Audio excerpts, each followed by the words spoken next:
La guerre ne meurt jamais.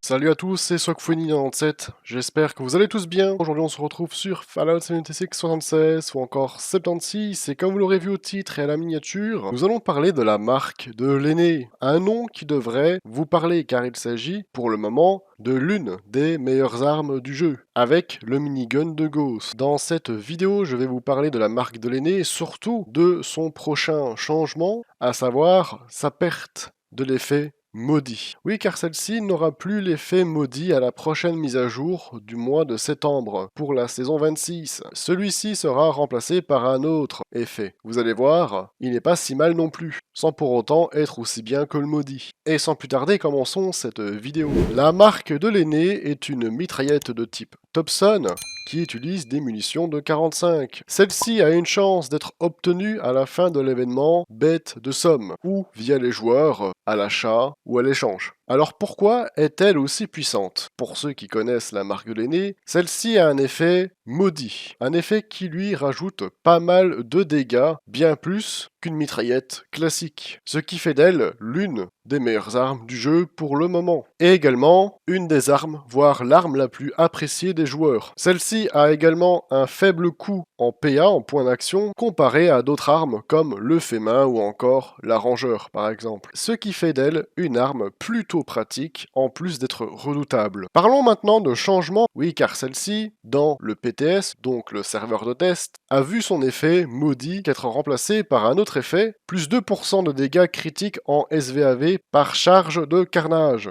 Évidemment, ça reste le serveur de test, le PTS. Rien n'est officiel pour l'instant et nous verrons cela quand la saison 26 sortira en septembre. Peut-être que celle-ci finalement gardera son effet maudit ou celui-ci sera bel et bien remplacé par ce nouvel effet. L'effet en question est plutôt pas mal, car ça la rend malgré tout, malgré la perte de son effet maudit, bien plus puissante qu'une simple mitraillette classique. Cet effet rajoute également des dégâts, mais cette fois-ci plutôt des dégâts critique, à savoir qu'il va falloir augmenter la statistique chance pour faire davantage et le plus souvent possible des coups critiques. Donc évidemment il vous faudra toutes les cartes critiques dans la chance. En plus si vous êtes une goule, vous en avez une en plus, qui est je vous avoue pas trop mal. Et ensuite il vous restera d'augmenter la statistique chance avec, comme par exemple l'effet chance plus 2 en deuxième étoile d'une armure, corporelle comme assistée. Pour celles et ceux qui joueraient en low life, c'est encore mieux puisqu'il vous suffira simplement de jouer avec rigide, ce qui vous permettra d'avoir un gain exceptionnel dans toutes les stats, sauf endurance évidemment, en plus d'avoir chance plus 2 sur toutes vos pièces d'armure, ce qui fera de votre marque de l'aîné, du coup avec ce nouvel effet, une arme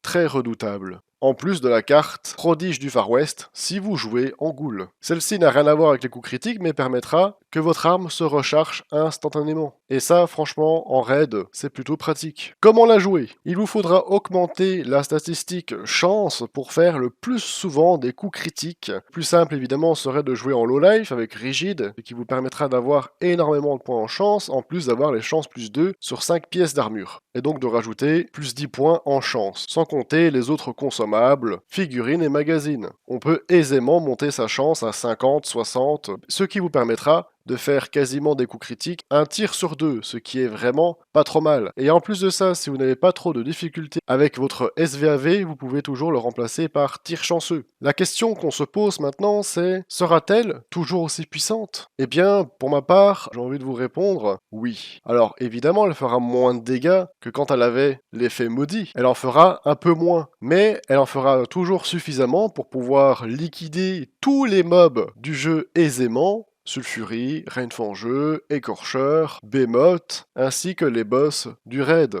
Et pourquoi pas, les boss d'infestation et les boss des chasses aux têtes. Donc oui, sa puissance diminuera un peu, mais son nouvel effet lui permettra de rester l'une des meilleures armes du jeu, si ce n'est la meilleure arme du jeu. En bref, elle n'a pas fini d'être présente dans l'inventaire des joueurs. Dans les commentaires, n'hésitez pas à me dire ce que vous en pensez de l'arme en général actuellement avec son effet body, et également sans son effet maudit avec le nouvel effet, l'effet qui remplacera son effet maudit en septembre, pour la saison 26. Pour ma part, ça reste l'une de mes armes favorites, et à mon avis, l'une des plus puissantes du jeu, si ce n'est la plus puissante. D'ailleurs, le gameplay que vous voyez dans cette vidéo est un gameplay que j'ai réalisé dans le serveur de test, donc avec son nouvel effet en rapport avec les coups critiques. Et vous pouvez le voir facilement que, en effet, elle fait moins de dégâts, mais vous voyez bien qu'elle reste quand même assez monstrueuse. Faites attention aux effets de mode qui pourraient apparaître. À chaque mise à jour, quasiment, il y en a au moins un. On l'a vu avec le plastron Rage plus récemment. Ici, ça parle déjà d'effets de mode avec la tempête parfaite. La tempête parfaite, certes, est une bonne arme, mais pas à la hauteur non plus de la marque de l'aîné. Oui, elle est très puissante. Pourquoi? Parce que le jeu est très simple. Parce que le jeu, en termes de difficulté, régresse. Et donc tous les mobs, hors boss évidemment, sont tuables aisément avec toutes les armes du jeu. Même un joueur avec un build McDonald's, à savoir un build full poids, avec rein d'acier, gardien des armes, ferrailleur, etc., même eux, avec ce build, peuvent arriver à bout de tous les ennemis classiques du jeu. Hors boss, évidemment. Dans les commentaires, n'hésitez pas à donner votre avis concernant l'arme, avec l'effet maudit, ainsi que son nouvel effet, qui peut-être remplacera l'effet maudit pour la saison 26 en septembre. Pour ma part, je viens de tester, et je vous avoue que cela ne changera pas grand-chose, hormis peut-être le build, quelques cartes, et encore plutôt chance plus 2 à la place de puissance sur l'armure. Et ainsi peut-être rééquiper la carte prodige du Far West, si vous jouez en ghoul. Ou alors la mise en avant du gameplay low life, le retour avec rigide, pour avoir un maximum de points en chance et de déclencher le plus souvent des coups critiques. Dans les commentaires, n'hésitez pas d'ailleurs à me dire aussi de quelle façon vous jouez, en full life humain, en low life ou bien en ghoul. C'est donc la fin de cette vidéo, j'espère que celle-ci vous aura plu. Dans les commentaires, n'hésitez pas à donner votre avis. Dans la description, vous retrouverez mon serveur Discord, l'abri97. N'hésitez pas à le rejoindre si vous ne l'avez pas encore rejoint. C'est là où je poste mes tests, ainsi que d'autres joueurs également le font. Commerce, aide, build, entraide. Vous êtes bien évidemment tous les bienvenus. Vous retrouverez ma chaîne Twitch également, c'est là où je fais également mes tests, alors n'hésitez pas à venir me faire un petit coucou durant mes streams. Abonnez-vous à ma chaîne YouTube si cela n'est toujours pas fait, et comme d'habitude, il ne me reste plus qu'à vous dire bye tout le monde.